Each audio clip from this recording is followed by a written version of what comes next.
Good evening. It is I, Rankar. It is my pleasure to be with you in this evening.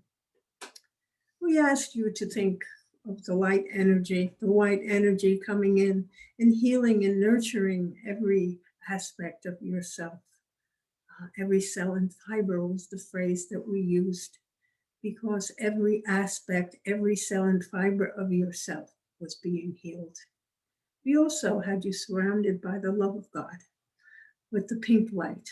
And that light also nurtures, uplifts, guides, helps, if you will. And so in this evening, we have concentrated on making you happy and healthy and whole in every way, giving you an abundance of energy so that you can move on with your lives. You are all manifestations of God within this creation. Everything within the creation is a manifestation of God in this creation. Because when he conceived of it, when he brought it forth from the substance of his own being, that was all there was. And so everything is made up of his own being. That means you, and that means me. And we are special in this way, but we are not special also, because everything else in this creation, every blade of grass, every animal, every bird, every insect, every molecule of the earth, every rock, every raindrop, everything is made up of the substance of God. And I'm sure you can understand that, but you do not think of yourself as being God.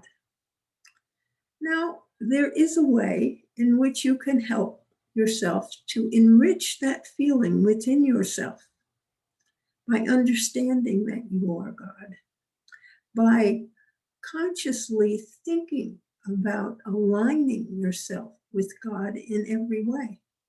Now, you can do that through the white light if you wish, for God is that light. And if you can think of that light being part of yourself, and to also know that you in every way are aligned and attuned to God, because you truly are God's manifestation. He designed you, he put into being that which he wanted to express through you. Each one of you has been given a special ability, if you will, a specialness about yourself. You are totally unique and different from everyone else, but underneath you are all the same because you are all expressions of God. And if you align and attune yourselves to God consciously in your life and say, I am one with God because God is in everything and God is in me. And so I am with God in every way. My consciousness is an extension of God's consciousness. Think about that. You could not think except that God is with you. And his conscience, his brain, his mind, if you will, helps you in your thinking. And you can align your mind with his mind. And your consciousness becomes and is part of his consciousness. And so he is aware of every viewpoint and everything that exists and the way it appears to everyone. His consciousness is part of your consciousness. His mind is part of your mind. And so you can safely say, my mind is part of God's mind. My consciousness is part of God's consciousness, for it is. Everything that exists is part of God because he is the only intelligence that there was. He was the power that existed. He was present. He was intelligent. It was all God in the beginning. And he split himself up into millions of little entities and particles, making them appear separate and giving them life, so to speak. But the life is God's life. Your life is God's life. And it is important to remember this as you go about your life, as you live. For you are the creator of your life, just as God created everything that is. You decide how you wish to interpret the things that you sense, that you feel, that you can see, if you will, but we will just leave it as the things that you sense through any of your senses. The things that you sense, it is your mind that organizes all these vibrations into the world that you live in. It is your judgments, and it is your actions and your perceptions which shape the world in which you live. And if you can accept that, if you can acknowledge it, if you can take it, why then for you will be the control and that understanding that you truly do manifest your world and create it. You do it every day. From the time you wake up to the time you go to sleep, you are actively creating your life and you're creating the world that you live in. For you are God in action. And I hope that you can understand this and take this knowledge with you and use it to bless yourself with all the things that you wish to experience, that you wish to have, that you wish to know, to use your mind, which is part of God's mind, to make that conscious connection and use it in the solving of your problems, in the creating of your world. And to use that awareness that is God's, that you also have. That is your consciousness, to choose to be aware of how your words and actions affect others, and to moderate them and modulate them so that they bring about what it is you most want to experience in your life. Well, when you are truly aligned and attuned with God and God's thoughts, your desires are God's desires. And so that which you wish to have, that which you wish to know, become God's desire to see that you get those things, that you understand those things, that you know those things, that those things manifest in your life. So think with confidence of the powerful you that is when you are totally aligned with the God who created you, and your God self is one with him. And so it is that you will be able to create the life that you truly want to experience and the life that you want to live. And you will create the happiness that you want and you deserve. So are there any questions on what I've spoken of in this evening, or other questions you would like to ask on your own subjects? You can unmute yourself and ask your question.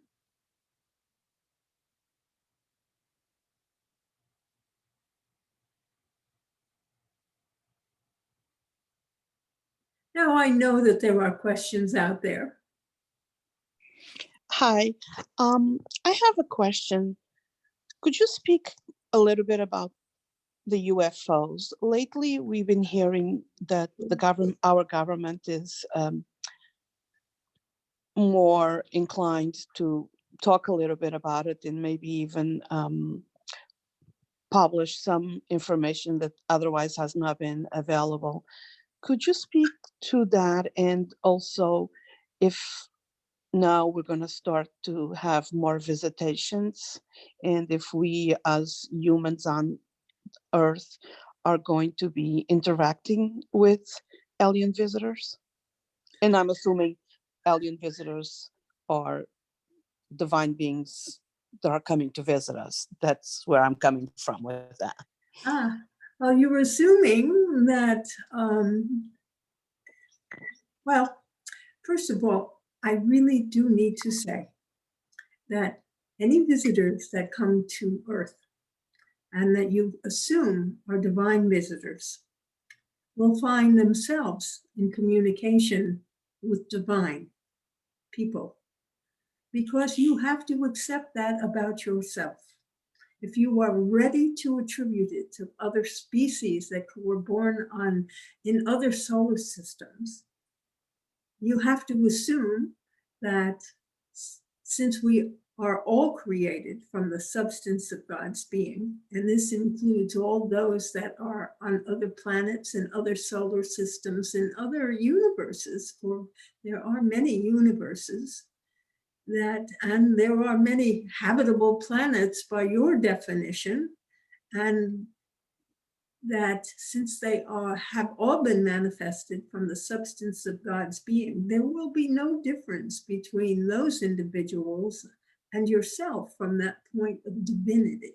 You understand what I am saying?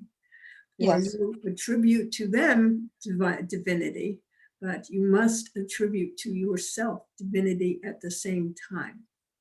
And so you cannot assume, well, you are assuming that these people are perhaps smarter, more intelligent, because theoretically they have achieved space travel, which allows them to travel through great, vast space over time. And you know that you are on this planet, you are still in the stage of space vehicle travel, which is defined by the laws of time and space.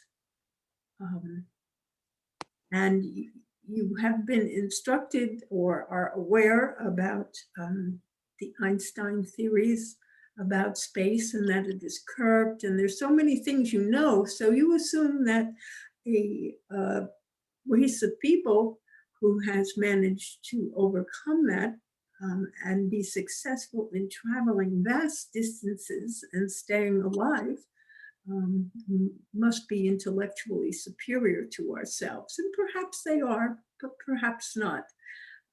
It is just that they perhaps have had more time on the scale of evolution to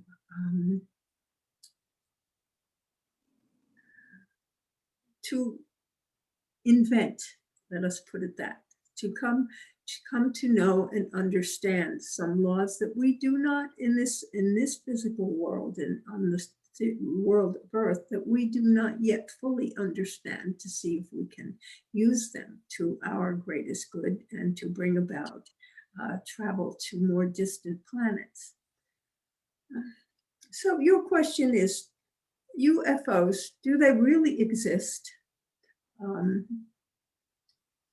And certainly they do, because there are unidentified things that people have seen and witnessed.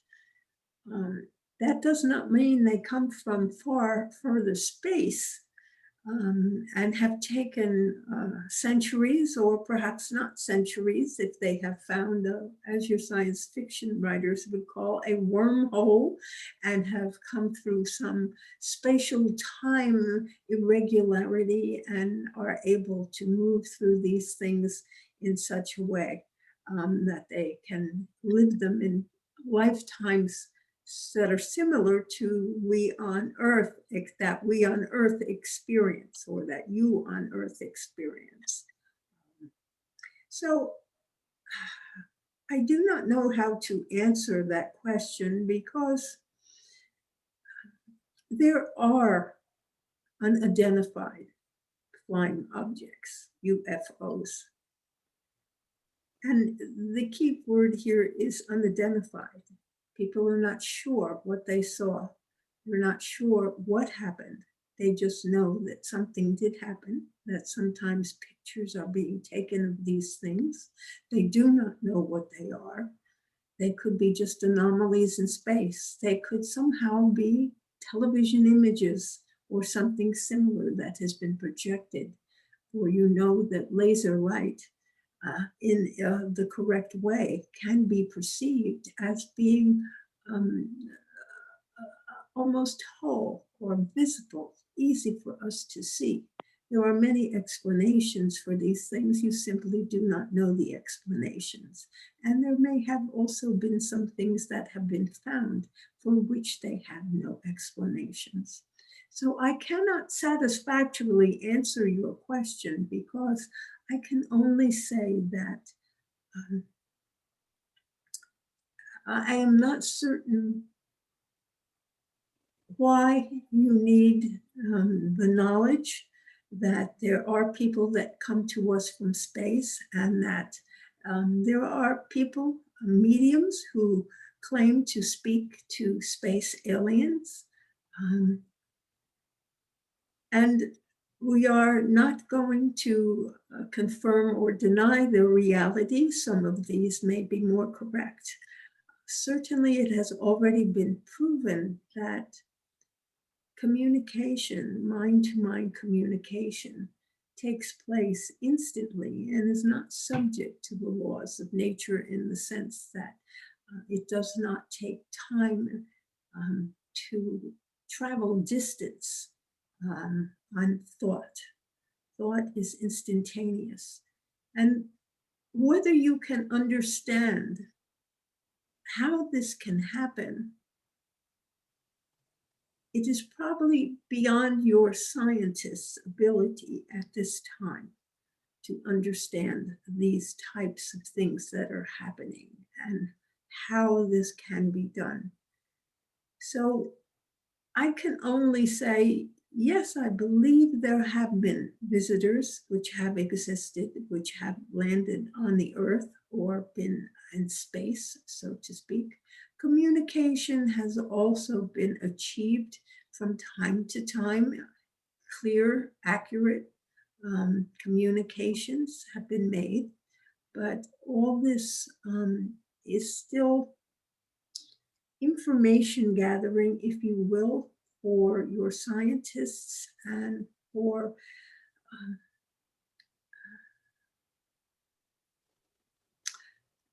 just all of you on Earth, that this is not a definite thing that you can understand yet at this time.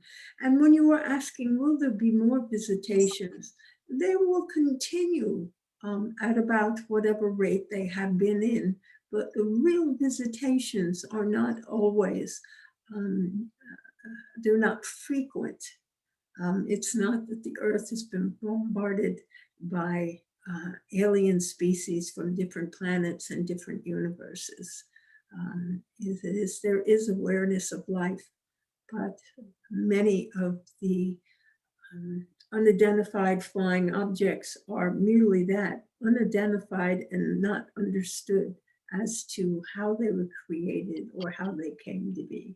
You must know that certainly that flashlights to a primitive society would have been entirely amazing. And how could this possibly be? Because they would have no understanding of batteries and electricity. So many things to learn. And that is essentially what I am saying to you about your interest in UFOs, that there are many things that you simply will not be able to understand.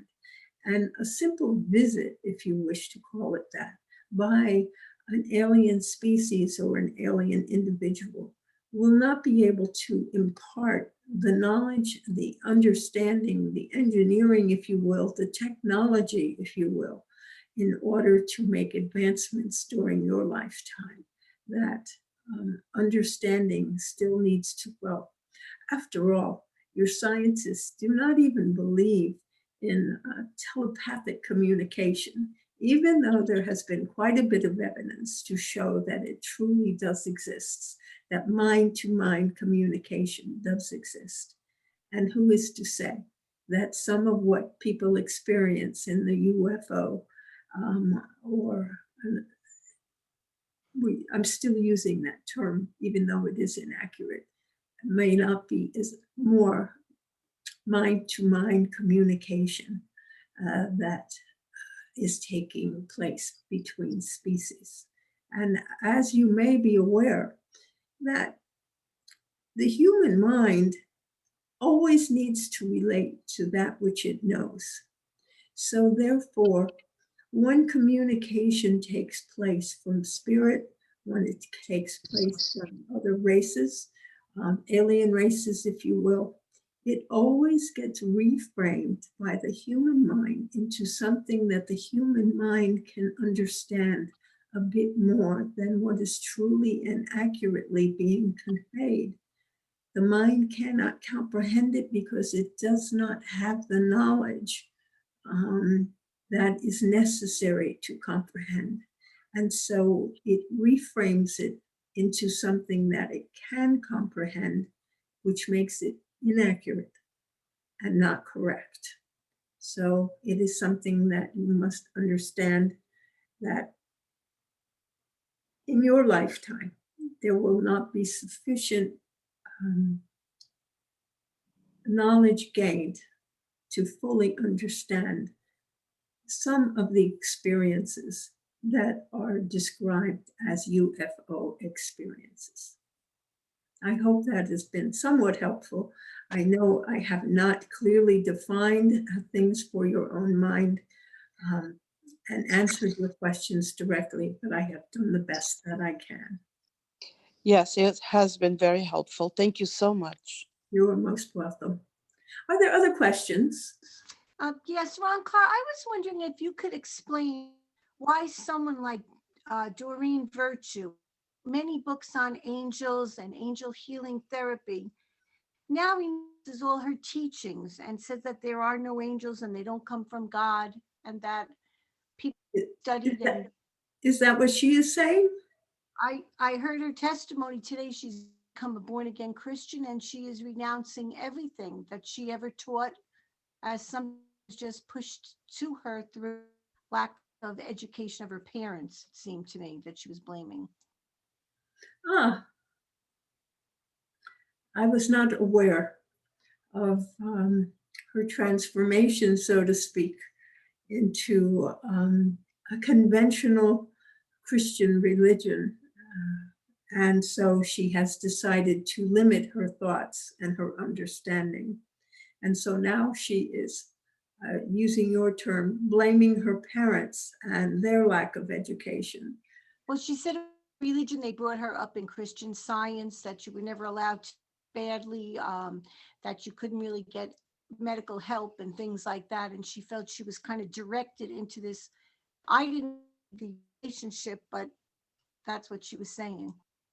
Yes, well, Christian Science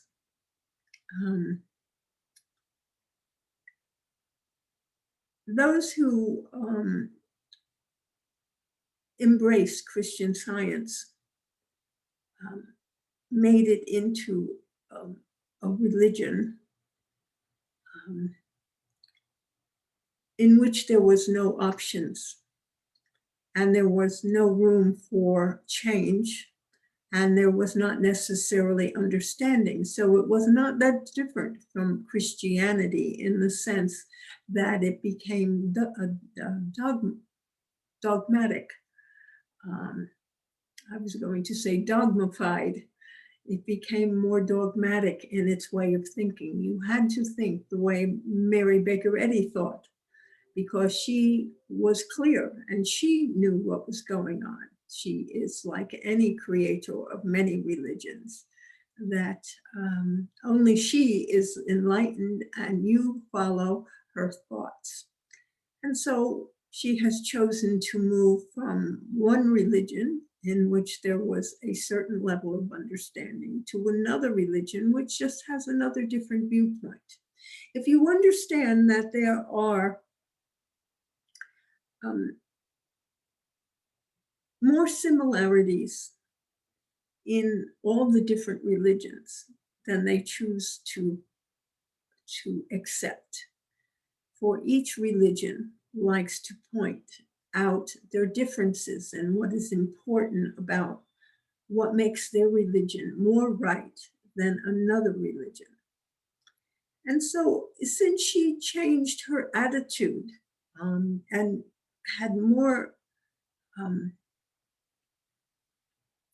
contact with traditional Christianity, and she moved into beginning to think more like traditional Christians, she rejected the teachings of Mary Baker Eddy and all the other things that she believed. But that is really what it is. She decided to accept a different religion and a different reality from the one she had initially grown up with as a child. Certainly, since she remained healthy, her restriction from doctors and medicines did not hurt her in any way because she lived long and she was healthy. She did not contact any diseases. Now, someone would say that this is a proof of how correct Christian scientists were. Mary Baker Eddy was, that if you had this belief and you did this belief, you would overcome anything that came to you, including illness, that you could conquer anything. And so the belief was there. It is referred to as perceptions.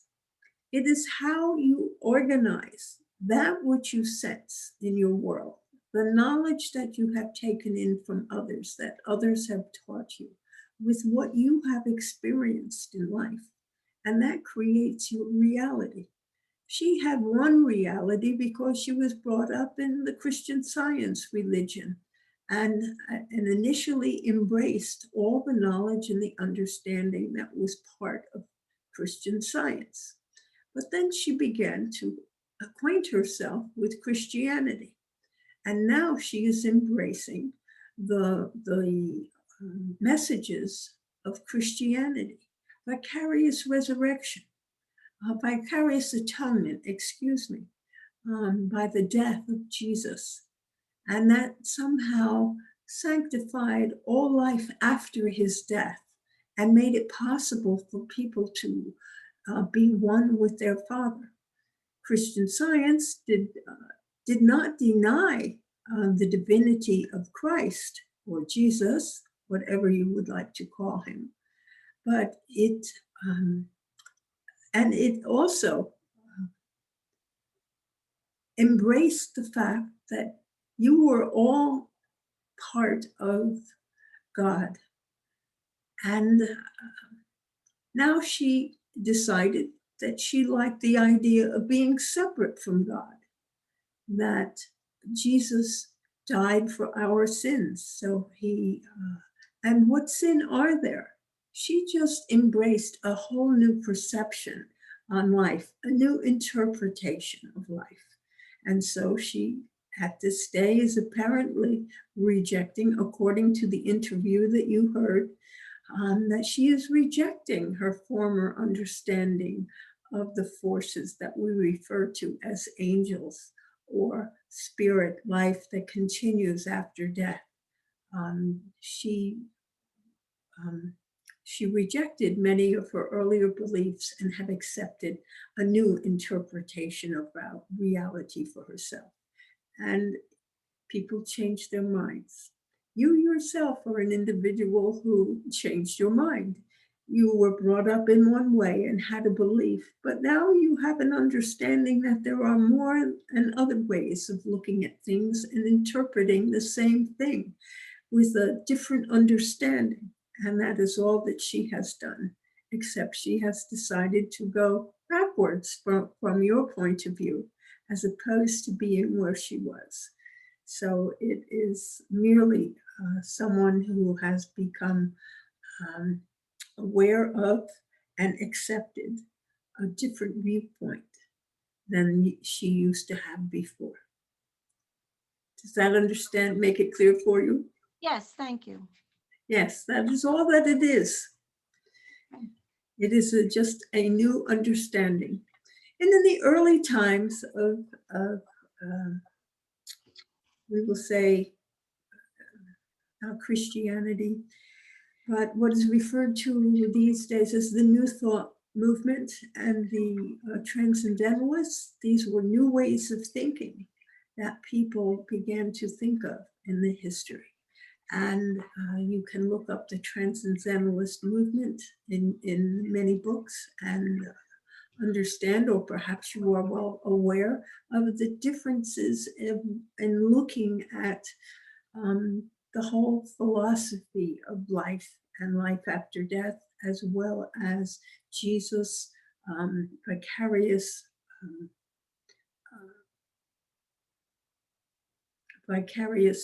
absolution, so to speak, and understand that these changes come about from time to time in the human psyche. And while she was involved in the new way of thinking at one time when she was very young, and through the time she was a young adult and into her middle age, she has finally become aware of a different way of thinking and has decided that this is better and more clear. And that is all there is to it. Are there other questions?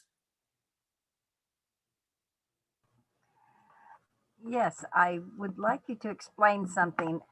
When we leave our bodies, could you take me through the process that occurs after we've left the body and up to the point, like, say, where you are? Well, I know it's probably long, right? perhaps it is much shorter than you think.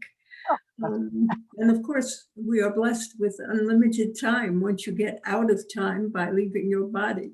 Okay, so your life force leaves the body. The body can no longer sustain it. Your life force, that which is called your soul, leaves the body and becomes aware of an alternative reality, if you will. And that is the spirit world. This is done in many different ways. Sometimes there is a journey through a tunnel, or a white light carries you on. It depends, again, on the perceptions, the beliefs, the understanding of the individual before they die. And if there are people who do not believe in an afterlife and strongly do not believe in an afterlife, when they leave their body, they frequently do not experience the afterlife right away. They are in, so to speak, a limbo, where they are neither here nor there because they have been unable to conceive of and have in the past in their body rejected the thought of a life that exists after the physical life. And so those individuals have an indeterminate amount of time, remembering there is no time, but they may continue to be ignorant of the possibilities of life after death for quite, everything gets phrased in the term of time. And so it is hard to say, I must use those terms with you, but it can be a very long time before they become aware. Sometimes they can become instantly aware, much to their surprise, and move on until they find themselves experiencing various things. And once again, what you experience after you leave the body is somewhat determined by your beliefs before you have left your body. So if you are in the traditional Christian type of life, you may find yourself meeting St. Peter or God, or coming into some awareness of the new person that you are, so to speak, a greater awareness, and you can move forward in that awareness to well, they often say the life review. That is something that sometimes happens while you are leaving the body. New understanding pours in as you release from the body. You are freed from the limitations of the physical body, meaning that which you can see and you can sense with your mind and having your mind dominant. Now, as you are leaving the body, the subconscious and superconscious minds that you also have, those parts of yourself that are attuned to spirit, become stronger and more dominant, and you can go into what is referred to as the life review. Sometimes while you are exiting the body, sometimes it will be a period of time afterward when you have adjusted to the fact that you are free from the body. You will begin to see your life differently. And so there is no set transition. I know many religions have, including Hinduism and Buddhism, that they have tried to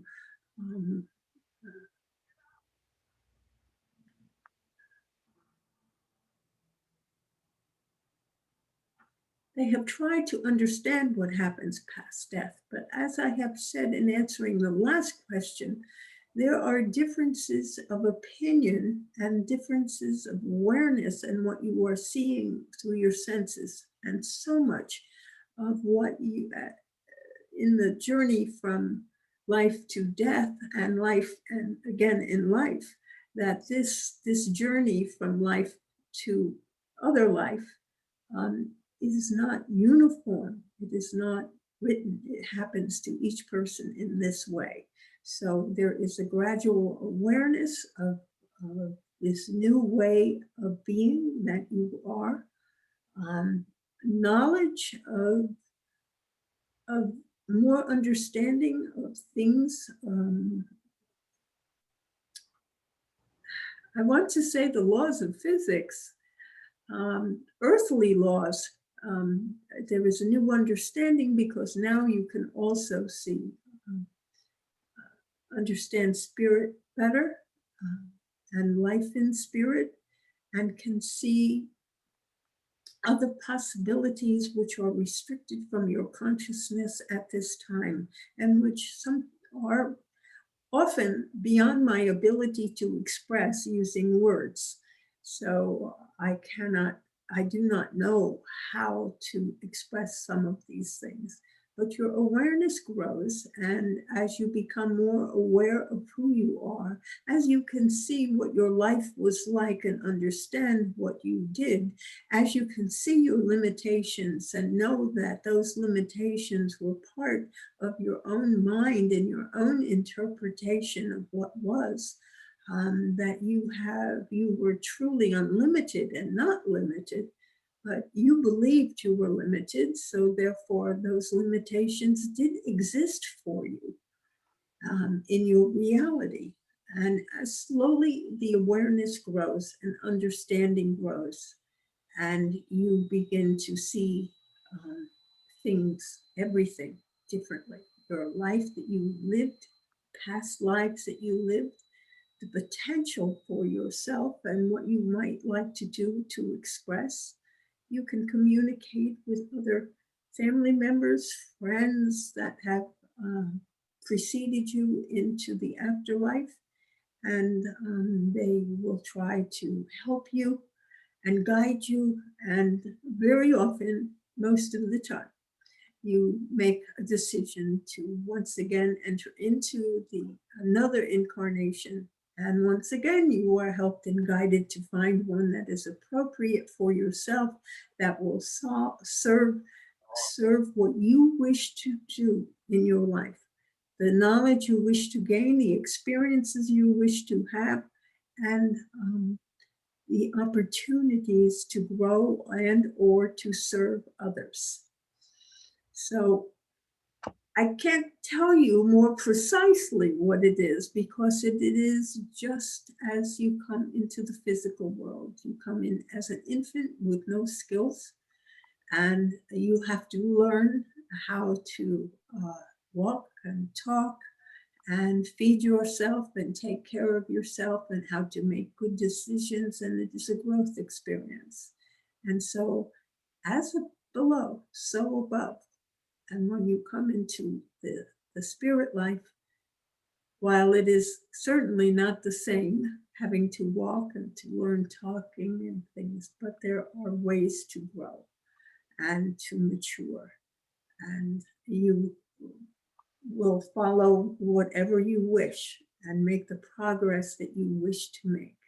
And perhaps you will make a decision to assist others in the way that I have by speaking through this medium and other mediums. I have also spoken through other mediums to try and assist those who are still earthbound in understanding other things rather than only what's in the material world. I'm gathering from something you said that it seems even though we're in an existence that is not physical, that somehow we still have to create a physical image of something or someone, uh, things around it. Like you said, you envision a tunnel, or you envision Christ, or you envision St. Peter. All these things you don't even need to do because you're not physical, but we're still doing it even after. Yes, your belief for a while allows you to create that within your mind. Okay. And for a short time. Oh, just a short time? Okay. Well, for a fairly short time before you begin to be aware, it's going to be different for each individual, once again, based on how strong their belief was at the time of their death. Very fundamentalist Christians who believed fairly strongly in exactly what the Bible said will perhaps take a little bit longer than others to realize that it is not quite the way they were told it was going to be. Mm-hmm. Okay. And one other thing, that's something I read, that we're, I want to say confined is probably the wrong word, but confined to certain groups to be with, certain individuals that we are, I want to say stuck with, but when I understand you were saying, yes, that you are traveling in, so to speak, a family group that you have been with before, and we will just call them a circle of friends. How is that? Okay. And you are not stuck with them. Okay. You are not assigned a group that you must work with. Generally, once again, I have to repeat that as below, so above, as above, so below, and as below, so above.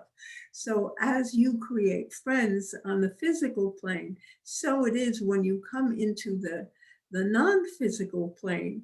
There are friends that you have been had friendship with, so to speak, or relationships with in past lives, or while you were in spirit. And so you will tend to gravitate toward those individuals, but they are not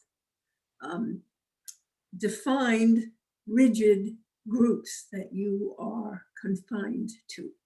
You can move from one group to another as necessary. And you may even find it desirable to do that because perhaps you have advanced very quickly on the earth plane and you have outdistanced your old group, your old friends, so to speak, in understanding.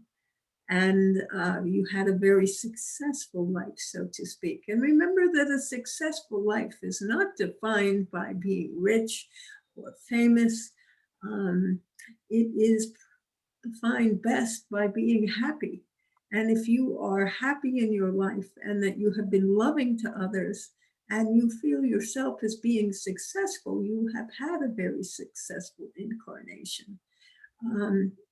And to find yourself in a connection with an old friend who did not have a successful incarnation their last time around, and maybe they were very bitter and resentful when they were in the physical plane and did not make progress, then there is perhaps nothing less than, there is less in common when you reach the physical, the spiritual plane. Mhm. So therefore, you might be moving on to find more compatible friends and more helpers um, that are on the level that you have reached because you have lived a successful incarnation. Even though it may not have been perfect, you still would have to die in a state of grace, which the church would, the Catholic Church or Christian Church would define as being free from sin or having forgiven those things, but we'll say a state of grace is the understanding and the peace that comes with knowing that it was a beautiful life and that your life was really good. If you can appreciate all the good things that came into your life and feel happy far more than you feel unhappy or bitter, then of course it is a successful incarnation. If you are bitter or unhappy most of the time, then of course you probably did not make progress in the life. You may have slipped back a little. Okay. I had one more thing I was wondering about because I keep, Yes. all right, we're supposed to have, we have guardian angels, we have guides, we have angels, we have, I found out the other day we all have a doctor. Uh, how do all these entities get assigned to us or how does that happen? Yes, well, let us remember that words have meanings, multiple meanings, and that over time, that an angel is pretty much a guide. It does not matter what you call him. It is someone that is there to help you. Do you understand? So Okay, so you this can could call be him an angel. one entity, not a whole bunch. Pardon? This could be one entity, not a whole bunch. Like it sounds like your angel's a different person, well, Yes, whatever, and yes, then guardian's yes. a different one, and doctor's a different one. I don't, can't even remember how many others you got, but The medium does um, classify her guides. Um, and I am not one of her guides, so she does not put me in with her guides. She knows that I am independent from her and that I am a guide to the circle and all those who choose to come to the circle to ask the questions that they ask, to find out the knowledge that they need to find out and to try and grow in understanding. I am here to help those people, not specifically for the medium. Now, there are those such as her joy guide, the little one that is known as Juana, that, that are attached, if you will, to the medium. And she calls them guides, but many people would call them angels. Now, you also have individuals who speak of the archangels, such as Michael or Michael and Raphael, and there are a number of them that they use, names that they use. These are more like forces. They are not human in any way, shape, or form. They are not as limited as I called myself limited as most spirits. Yes, they are not limited. That is because they are creative forces of God. They work they work directly for God, and they are forces. And so they bring about special energies and special understanding with themselves and their presence. And so these that are termed archangels are not the same as the angels that I say, guardian angels that are guides. And the purpose of a guide or a guardian angel is usually that is a friend of yours in spirit, someone, a companion, if you will, or someone who has mentored you and who has said that I will continue to mentor you, to be of service to you while you are in the physical world. I will be there to help you. And so sometimes you have a number of guides which have agreed to help you. And they can say, I will help you, guard you physically and keep you well. I will do my best to help you be for your health. And another one may be there and say, I will help you with your business and your love and your personal experiences. And your joy guides usually kind of say, they choose to be of great service in little ways, not taking on any specific job, but to just be of service in any way they can. And they are often express themselves as very cheerful children. But each person has their own way of looking at them. And as people become aware that they may have more than one guardian angel, then actually there have been many people who have believing that you have 14 angels that watch after you, that you have 10, that you have 3. The number changes all over the place, and it really doesn't matter. It's one of those things which are insignificant because those are expressions from the physical world about what is happening in the spiritual world, which cannot be fully understood while you are in the physical world. But yes, you have guides, you have guardian angels.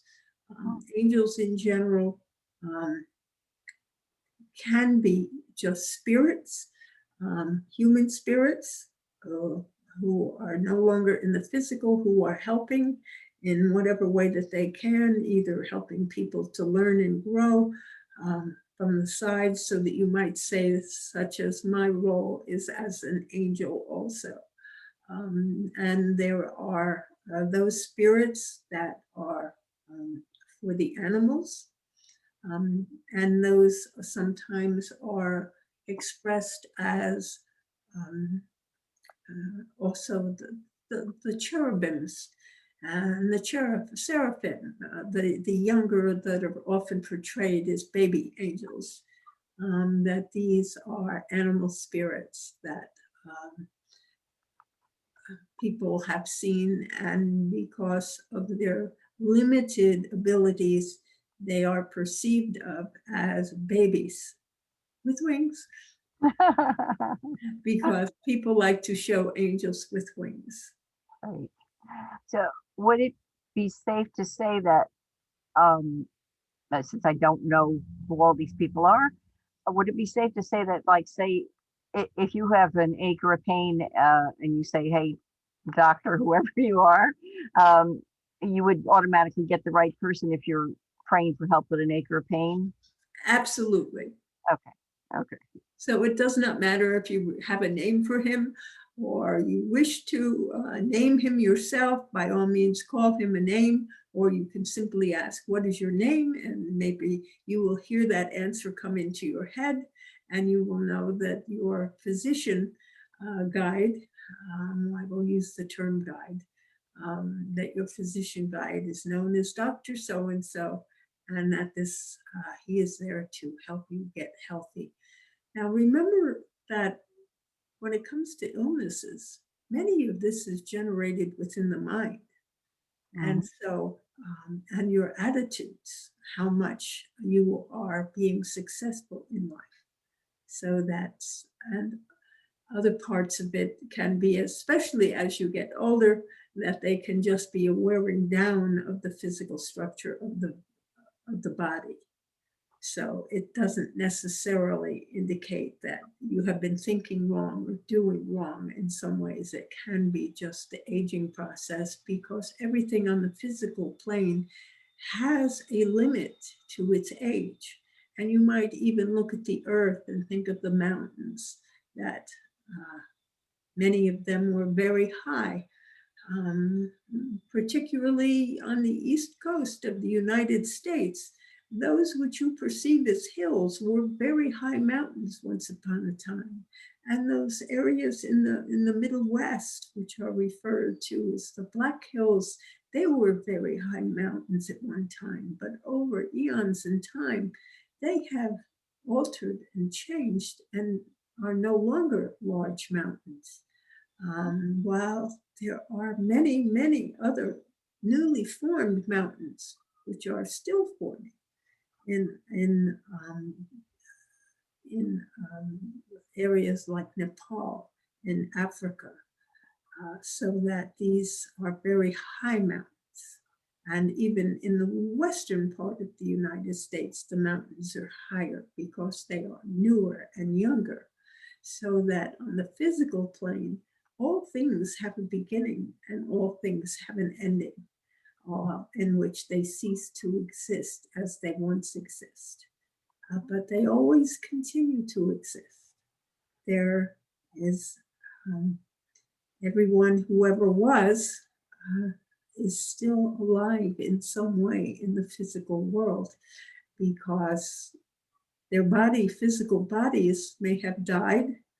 Of course, their spirits go on, but that which was physical slowly changes. It decays, it becomes part of the earth, it becomes blown around, becomes part of other things from over eons in time, so that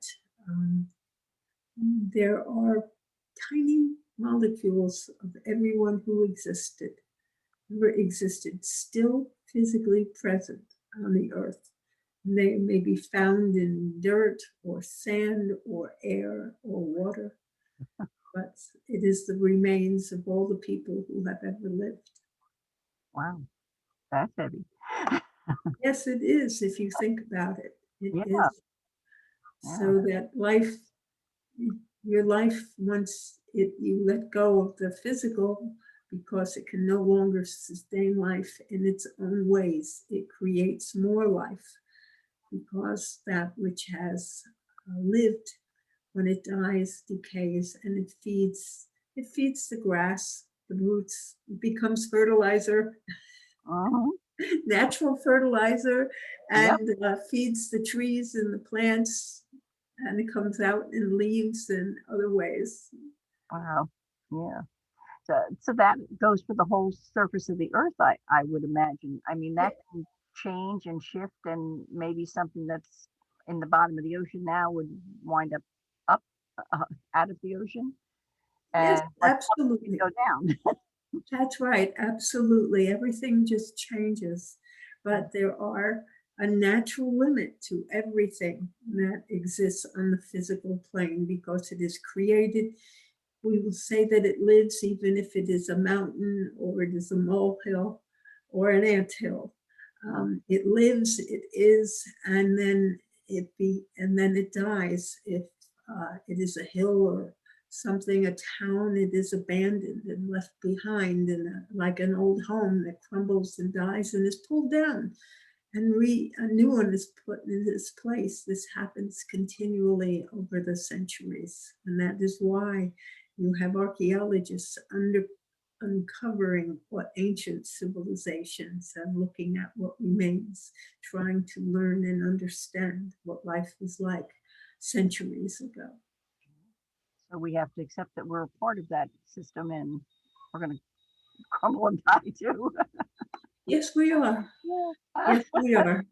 And when I choose to incarnate again, I will once again go through the process. Yes, you will. Oh my. Okay. Thank you so much. You are most welcome. Are there other questions?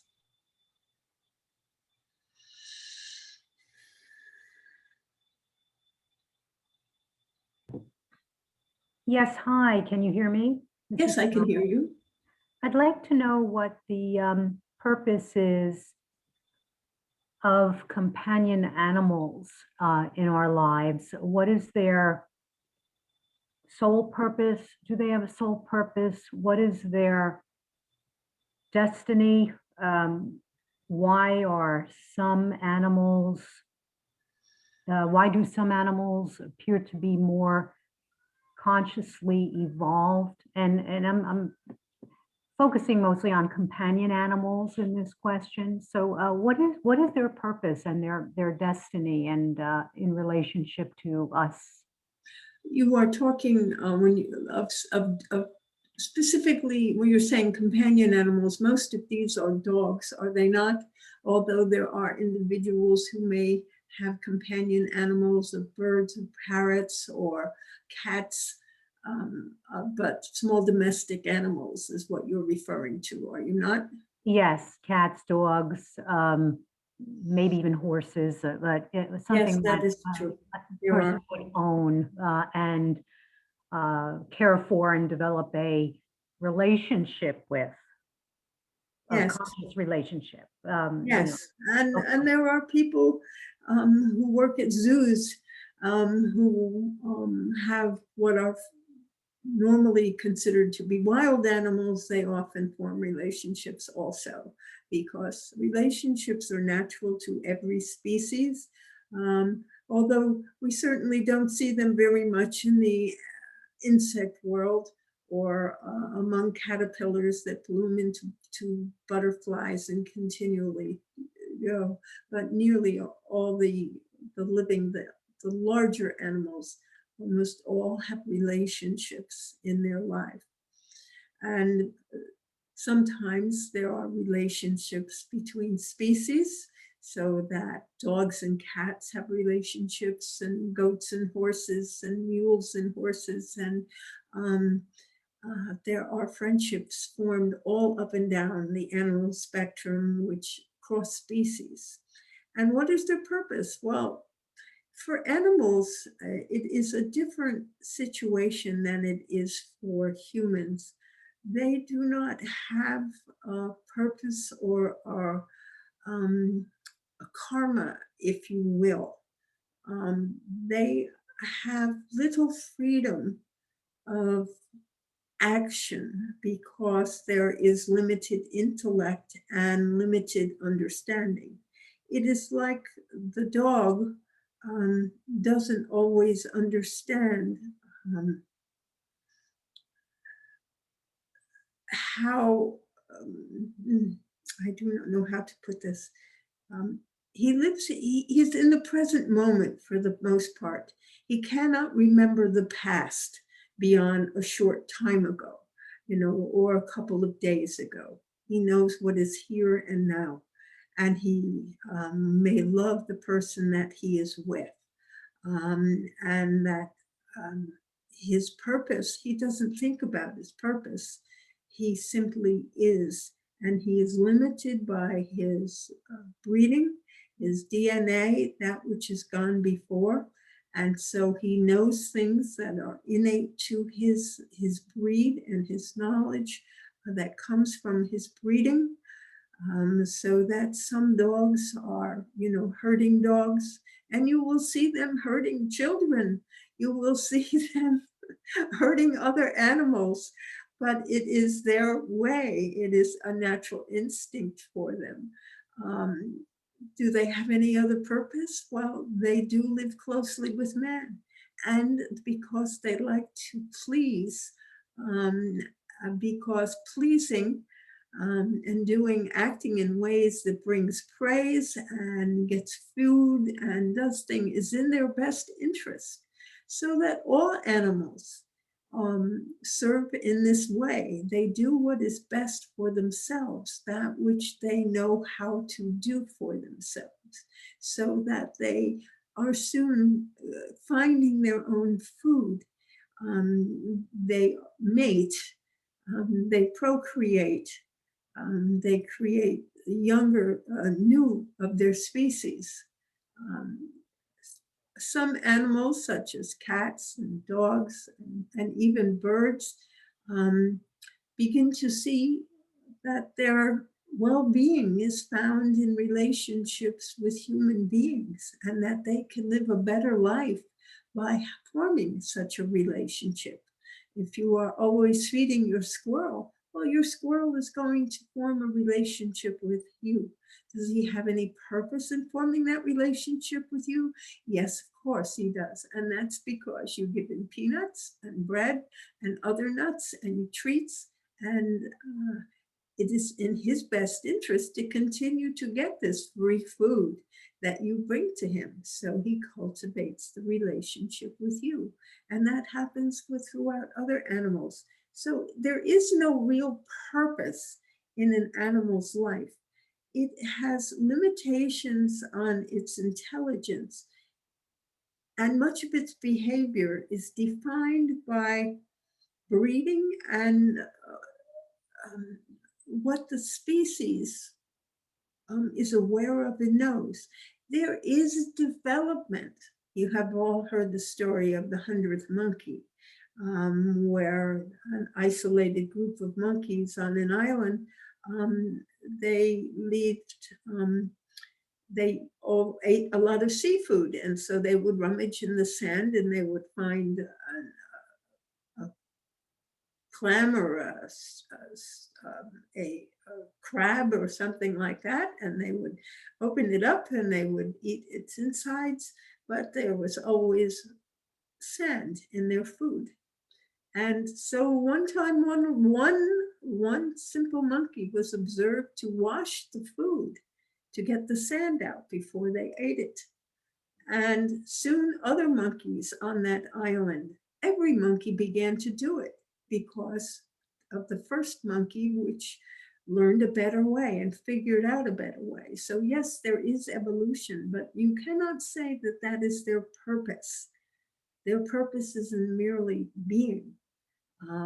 And from an ecological point of view, they all have a purpose in the well-being of the planet, whether it is that animals such as skunks and jackals, which eat, and crows, and the vultures that eat carrion, dead and other dead animals. That is their job. It helps to keep the planet clean in its own way. And so that their job and their purpose is as cleaners. And all the insects that actually do that, that go in and break down the bones and things. Now those insects become the food of birds, so that the insects eat the carrion and that which is left in the dirt, and clean up the dirt, and then they become the food for birds, and birds then sometimes become food for bigger birds. You see, it is all integrated into the environment, and things all work in such a way to keep the Earth planet healthy and keep all life sustained. So there is no ulterior motive, or one that is for, say, development to come into a higher form of being. Although there are people that believe there is transmigration of the soul, that the life force can start out in the lower souls as an insect, some sort of lower animal, graduate to a more sophisticated animal, higher up in the animal spectrum, so to speak, until they become human. But this is not a correct interpretation. It does not matter that they do not see things correctly.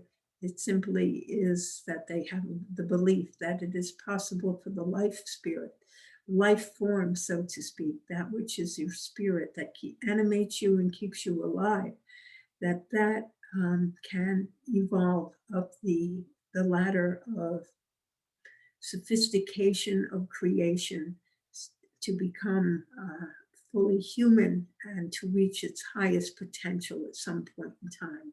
If that is the way it is, then that is the way it is. But it is not.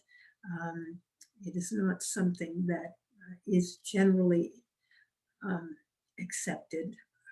I do not see that happening, to be honest with you. Animal souls remain in their area. They have a master soul. They go back to their master soul when they die. That master soul reanimates them, so to speak, puts the life force back into that species. So that there was a cat over soul, and there was a dog over soul, and there was a one for lions and large cats and that sort of thing. But they recycle in and out of life, going back always to their oversoul, and then coming forth again in a new member of their species. Thank So you. I think it is time for me to say goodnight. It has gotten to be it has reached that hour in which I must say goodnight to you all. And so I hope you have joined this evening's session. I thank you all for the questions, and I give you all my blessings. Good night. Good night. Thank you. Right. Hi, I'm back. Okay, well, it's got to be short tonight. I'm just going to say, remember, I love you all. Good night. Good night.